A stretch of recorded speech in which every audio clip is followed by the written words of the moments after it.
अब क्या है? खोखला। हेलो, तो कैसे आप सब लोग, आपका बहुत बहुत अभिनंदन हमारे YouTube चैनल पर। तो आज हम करेंगे अपना थर्ड चैप्टर स्टार्ट कर रहे हैं ना, थर्ड चैप्टर स्टार्ट कर रहे हैं, नया चैप्टर स्टार्ट कर रहे हैं, नई जर्नी स्टार्ट कर रहे हैं। मेरे को बहुत खुशी है क्योंकि बड़े दिनों से हम एक ही चैप्टर कर रहे थे, ठीक है। खैर वो मेरी गलती थी, मैं उसमें ज़्यादा टाइम लगा रहा था, कोई बात नहीं। तो आपके लिए बता दिया जाए कि जो ये अब मैं अभी इंट्रोडक्शन है हमारा 3.1 का, 3.1 उन बच्चों के लिए है जिनके पास न्यू एडिशन है, ठीक है। जिनके पास पुरानी एडिशन है उनके लिए 3.2 है, ठीक है। उसका इंट्रोडक्शन लेक्चर है, ठीक है। ज्यादा अब मैं इसमें ज्यादा डीप नहीं जाऊंगा क्योंकि इसमें ज्यादा डीप जाऊंगा तो शायद आप कंफ्यूज हो जाओ और ज्यादा चीजें हो जाएंगी ना याद करने के लिए, तो समझ सकते हो ना, समझ सकते हो। तो क्या कर रहे हैं हम इसमें इंपॉर्टेंट जो ऊपर का जो मेन चीजें वो पढ़ रहे हैं। जो बेसिक है, जो पता होनी चाहिए आपको चीजें, वो हम जब मैं क्वेश्चन कराऊंगा उसके अंदर वो कवर अप हो जाएगी आराम से, ठीक है। तो फटाफट स्टार्ट करते हैं। दोबारा रिपीट करता हूं, ये 3.1 है न्यू एडिशन के हिसाब से और ये 3.2 है पुराने एडिशन के हिसाब से। तो फटाफट इसका इंट्रोडक्शन लेक्चर स्टार्ट करते हैं। चलो, अब क्या है ना भाई, देखो इसमें हम क्या पढ़ रहे हैं, इसमें हम पढ़ रहे हैं linear equation in two variable. कि जो लीनियर इक्वेशन है वो टू वेरिएबल के अंदर है, ठीक है। लीनियर इक्वेशन का मतलब है इसकी पावर क्या हो, 1 हो, हाईएस्ट पावर क्या हो, 1 हो। किसकी हाईएस्ट पावर भैया? आपकी, हमारी ना भाई, तुम्हारी ना हमारी, वेरिएबल की। जो इक्वेशन में जो वेरिएबल होगा उसकी हाईएस्ट पावर क्या होगी, 1। वो होता है लीनियर इक्वेशन। इक्वेशन तो क्या होगा, इक्वल टू 0 लग गया। लीनियर इक्वेशन का बस ये आप ऊपर से जान लो कि जिस वेरिएबल की हाईएस्ट पावर क्या हो, 1 होनी चाहिए, हाईएस्ट पावर 2 नहीं होनी चाहिए। वो लीनियर नहीं है, वो क्या है, फिर वो क्वाड्रेटिक बन जाएगा ना। जिसकी हाईएस्ट पावर 2 हो, जिसकी हाईएस्ट पावर 3 हो, वो क्या बनेगा, क्यूबिक बनेगा। तो लीनियर पढ़े, लीनियर का मतलब उसकी हाईएस्ट पावर क्या है, 1 है। जैसे ये इक्वेशन लिखी हुई है यहाँ देखो, x की पावर क्या है, 1 है, y की पावर क्या है, 1 है, x की पावर यहाँ भी क्या है, 1 क्यों भैया? जहाँ कुछ नहीं हो 1 होता है ना भाई, तो यहाँ 1 जब कहीं भी आपको x स्क्वायर या y स्क्वायर या x क्यूब या y क्यूब देखने को नहीं मिलेगा, खाली x y मिलेगा क्योंकि यहाँ पावर 1 है। क्योंकि हम चैप्टर ही पढ़ रहे हैं लीनियर इक्वेशन, ठीक है। इक्वेशन जहाँ इक्वल्स टू 0 हो वो इक्वेशन के लिए कर रहे हैं हम। तो लीनियर ये होगा, ये इक्वेशन होगा इक्वल टू 0 के लिए। जहां भी अगर मान लो आप हो, हाँ, कल को मैं आपके इक्वल टू 0 लगा दूं तो आप भी एक इक्वेशन बन जाओगे, ठीक है। हाँ, बन जाओगे भाई, बन जाओगे, ठीक है। तो अगर ऐसे नहीं तो ऐसे देख लो, मैं हूं, ठीक है, अरुण यहाँ खड़े हैं, यहाँ इक्वल टू 0 लगाओ और लगाओ तो मैं भी क्या बन गया, एक इक्वेशन बन गया, ठीक है। खैर छोड़ो, समझ गए। तो लीनियर इक्वेशन का मतलब समझ आ गया। इनटू वेरिएबल का मतलब क्या है भैया? इनटू वेरिएबल का मतलब है किसके वेरिएबल, 2 वेरिएबल। कितने वेरिएबल के अंदर हम बात करें, 2 वेरिएबल के अंदर बात करें, कहीं भी देख लो। यहाँ 4 इक्वेशन, 4 में 6 इक्वेशन, 2 2 4 6 इक्वेशन लिखी हुई है। यहाँ क्या है, 2 वेरिएबल, यहाँ भी क्या 2 वेरिएबल। देखो x एक वेरिएबल है, y एक वेरिएबल है, यहाँ भी x y। ऐसा तो नहीं है कहीं x y z है या फिर खाली कहीं x है, ठीक है। 2 ही मिलेंगे आपको, 3 नहीं मिलेंगे, 4 नहीं मिलेंगे। 2 वेरिएबल x y z नहीं, z होगा 3 हो जाएगा ना। 3 की बात नहीं करें। चैप्टर का नाम क्या है, लीनियर इक्वेशन इन 2 वेरिएबल, ठीक है। समझ गए चैप्टर का मतलब, समझा गया चैप्टर का नाम का मतलब। अब फटाफट इस पे आते हैं जो ये लिख रखा है मैंने। खैर, तो अब हमने equation, linear equation in 2 variable के बारे में समझ लिया। अब आगे बात करूं, जब इनकी हम वैल्यूज निकालते हैं, x और y की वैल्यूज निकालते हैं, वो कई बार क्या होता है, वैल्यूज निकल भी जाती है, कई बार नहीं भी निकलती है, समझ रहे हो। अब ये हमेशा कोई इक्वेशन परफेक्ट नहीं होती, क्योंकि मैंने इक्वेशन लिखी है, मान लो 2 इक्वेशन लिखी है और उनको आप सोल्व कर रहे हो, वो अब कोई मेथड यूज कर रहे हो। आगे हम फर्दर पढ़ेंगे चैप्टर के अंदर, अलग अलग मेथड है इक्वेशन को सोल्व करने के लिए, मतलब x और y की वैल्यू निकालने के लिए, समझेंगे। पर एज्यूम कर लो आपने निकाल लिया, x और y की वैल्यू निकाल ली, ठीक है, समझ रहे हो। पर कई बार क्या होगा, इन इक्वेशन की वैल्यूज नहीं निकलती है, वैल्यूज नहीं निकलेगी, y की वैल्यू निकलेगी, आंसर निकलेगा ही नहीं x y की। बेशक आपको इक्वेशन दे रखी है, इसका मतलब जरूरी नहीं है कि हर इक्वेशन का अपने को सॉल्यूशन मिले। भाई सॉल्यूशन क्या है, वही आंसर, x की वैल्यू और y की वैल्यू, समझ गए। जरूरी नहीं है कि हमेशा अपने को x और y की वैल्यू मिले। तो जिस इक्वेशन के सॉल्यूशन मिलते हैं, मतलब आंसर मिलता है उसका, उसे तो क्या बोलते हैं, बोलो क्या बोलते हैं, कंसिस्टेंट, ठीक है। और जिस इक्वेशन के अपने सॉल्यूशन नहीं मिलते, मतलब x और y की वैल्यू नहीं आती, उसको बोलते हैं हम इनकंसिस्टेंट। कंसिस्टेंट और इनकंसिस्टेंट, ठीक है, कंसिस्टेंट और इनकंसिस्टेंट, समझ गए। तो ठीक है, तो यहां लिखा भी हुआ है कि कंसिस्टेंट जो होती है वो हैज सॉल्यूशन, उनके पास सॉल्यूशन होता है, और इनकंसिस्टेंट के पास सोल्यूशन हैज नो सोल्यूशन, उनके पास सोल्यूशन होता ही नहीं, उनकी वैल्यू निकलेगी नहीं वेरिएबल की। समझ लिया कंसिस्टेंट और इनकंसिस्टेंट का मतलब क्या है। पर आगे हम कैसे बात कर रहे हैं कि जब देखो क्या होता है ना कि जो इक्वेशन होती है हमारी, कभी भी आपको एक इक्वेशन नहीं मिलेगी चैप्टर में, हमेशा आपको दो इक्वेशन दी गई होगी और आप दो इक्वेशन की हेल्प से ही वेरिएबल की वैल्यू निकाल सकते हो, वैसे निकाल नहीं सकते। कभी भी देख लो इस चैप्टर में हमेशा जोड़ी मिलेगी, एक एक एक एक दो, हमेशा दो दो दो पेयर में मिलती है, ठीक है। तो मतलब ये एक लाइन की इक्वेशन है, ये एक अलग लाइन की इक्वेशन, ठीक है ठीक है। तो हमेशा क्या होगा कि आपके पास तीन कंडीशन होगी लाइंस की, या तो लाइंस दो कोई लाइन होगी, कोई इनकी इक्वेशन होगी कुछ ना कुछ। मान लो इस लाइन की इक्वेशन क्या है, ये है, और मान लो इस लाइन की इक्वेशन क्या है, ये है। तो दो लाइन है, अगर ये दो लाइन ऐसे कर गई मतलब ये इंटरसेक्ट कर रही है किसी एक पॉइंट पे, ठीक है, तो पहली कंडीशन क्या हो सकती है कि ये इंटरसेक्ट कर रही हो एक पॉइंट पे। अब अगली कंडीशन क्या होती है, इनके ऊपर तीन होती है ना, पहले तो इंटरसेक्ट होगी, अगली क्या है, अगली कोइंसिडेंट, मतलब एक के ऊपर एक, अरे मिल जा, एक के, अरे क्या हो रहा, ऐसे आएगा ना, ऐसे आएगा, एक के ऊपर एक, ठीक है, एक के ऊपर एक आ जाए तो उसे बोलते हैं हम कोइंसिडेंट, समझ गए, ठीक है। और तीसरी कंडीशन क्या होती है, तीसरी होती है हमारे पास कि लाइन पैरेलल हो, देखो पैरेलल है, ये फिर ऐसे देखो पैरेलल है ना, देखो भाई क्या क्या करा रहा हूं मैं भी कुछ ना कुछ करता रहता हूँ, पागल हूँ भाई पागल। खैर ये पैरेलल तो तीन कंडीशन हो गई, पहली तो है इंटरसेक्ट, ठीक है, दूसरी क्या है कोइंसिडेंट, तीसरी क्या है पैरेलल जो कभी मीट नहीं करेगी, कभी ये अपने आप को काटेगी नहीं, मीट नहीं करेगी। खैर तो फटाफट से आगे पढ़ते हैं ना। अब एक चार्ट क्या है भैया, बहुत सुंदर आपने बनाया है, ठीक है, हाँ भाई बहुत मेहनत लगी है यहाँ, आप देख सकते हो कितनी समझदारी से मैंने लाइन खींची है।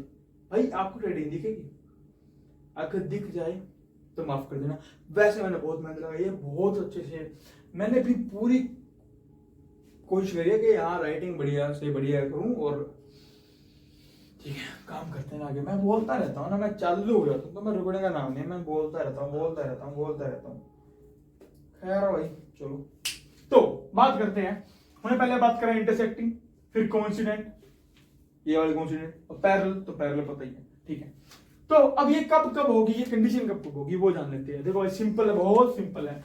पहले आपको ये बताना चाहिए एबीसी क्या होता है, एबीसी की वैल्यू क्या होती है, एबीसी की वैल्यू क्या होती है, ठीक है भाई। तो अभी बता देते हैं, तो क्या होता है ना, अगर यहां मैं लिखूं ax plus by plus c equals to 0, ये जनरल फॉर्म होती है किसी भी लीनियर इक्वेशन इनटू वेरिएबल की।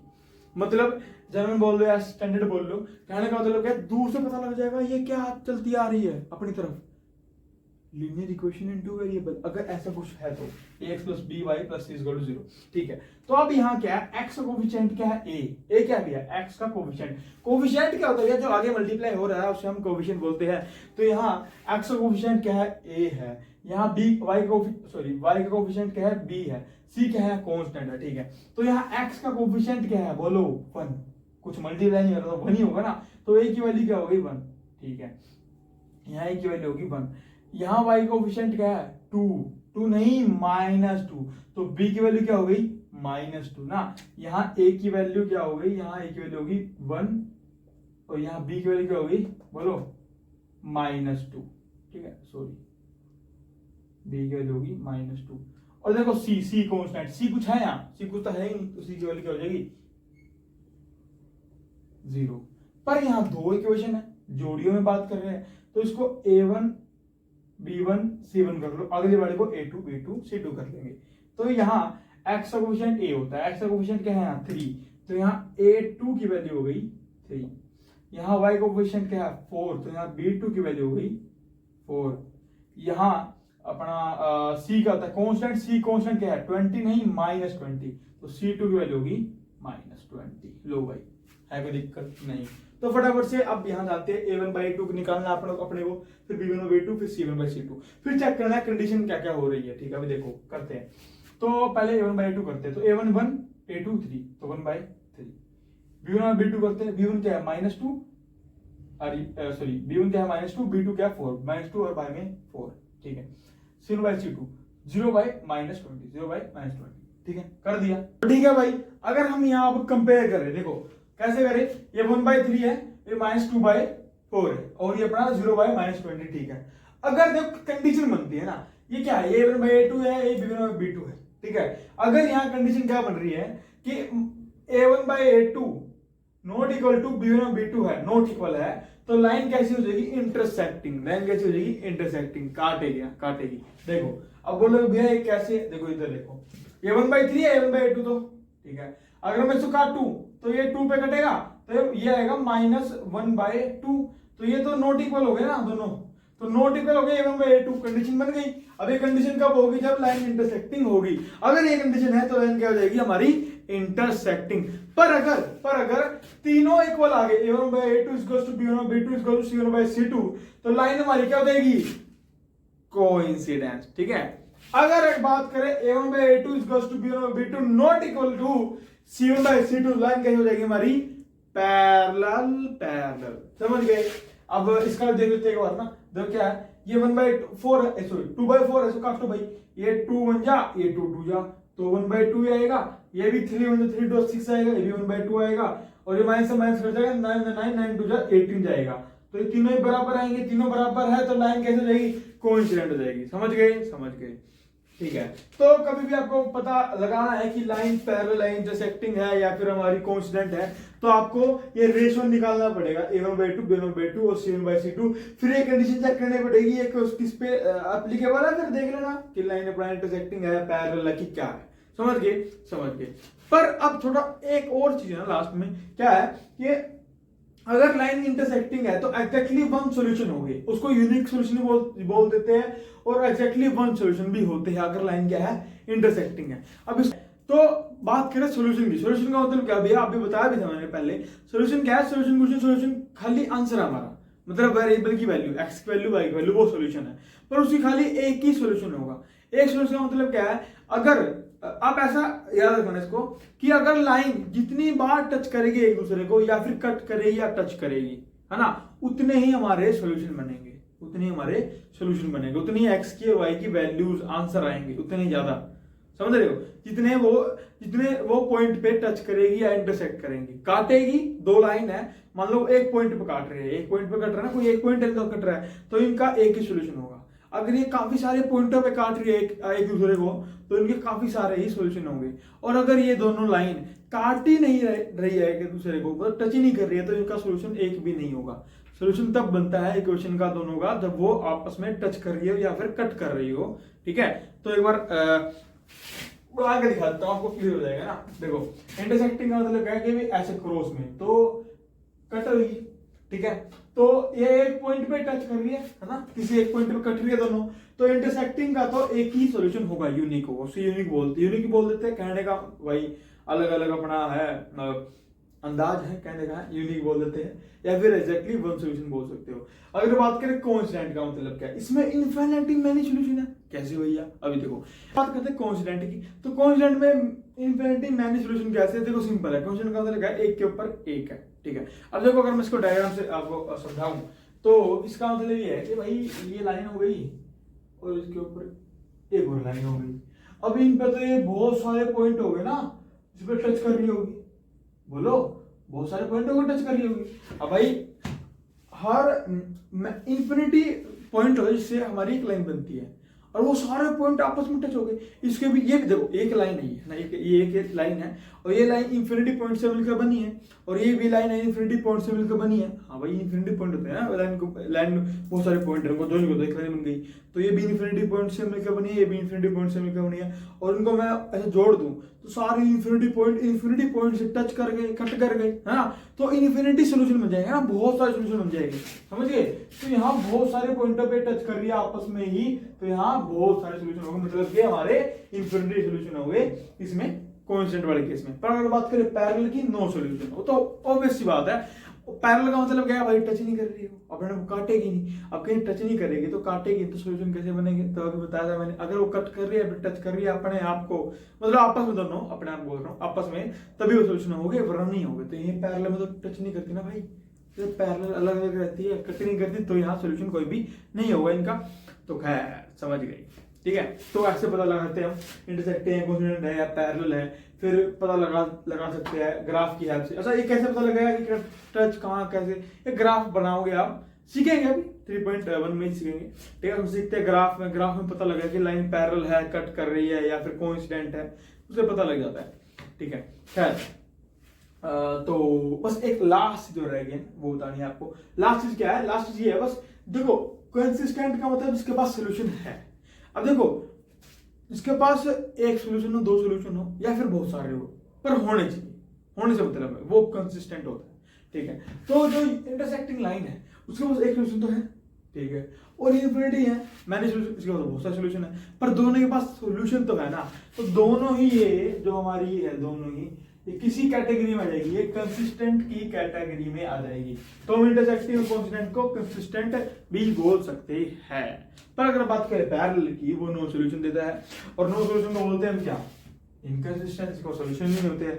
तो हम अपना पैरेलल को इनकंसिस्टेंट वाली कैटेगरी में डाल सकते हैं। आप बोल सकते हैं भाई इनकंसिस्टेंट पैरेलल भी होती है, और कंसिस्टेंट हमारी इंटरसेक्टिंग और कांस्टेंट दोनों उसके कंसिस्टेंट के अंडर आती है, और पैरेलल हमारी इनकंसिस्टेंट के अंडर आती है, ऐसे बोल सकते हैं, ठीक है। तो खैर, ये थोड़ा ऊपर का पूरा ओवरव्यू है चैप्टर का, ठीक है। तो चैप्टर तो क्या बोल रहा हूँ, वो अपनी 3.1 एक्सरसाइज का न्यू एडिशन के हिसाब से, पुरानी एडिशन के हिसाब से 3.2 है। तो खैर, ऊपर से ग्राफ कैसे बनते हैं, कैसे ग्राफ बनेंगे, वो आगे अब क्वेश्चन डेली लेक्चर आते रहेंगे आपके पास, आपको पता लग जाएगा, ठीक है। तो आई होप, हम आशा करते हैं आपको समझ आया होगा भाई, ठीक है। तो समझ आया तो बहुत अच्छी बात है भाई। तो मिलते हैं अपने नेक्स्ट लेक्चर में। See you then, tata bye bye. और सब क्या है, अरे बोलो भाई।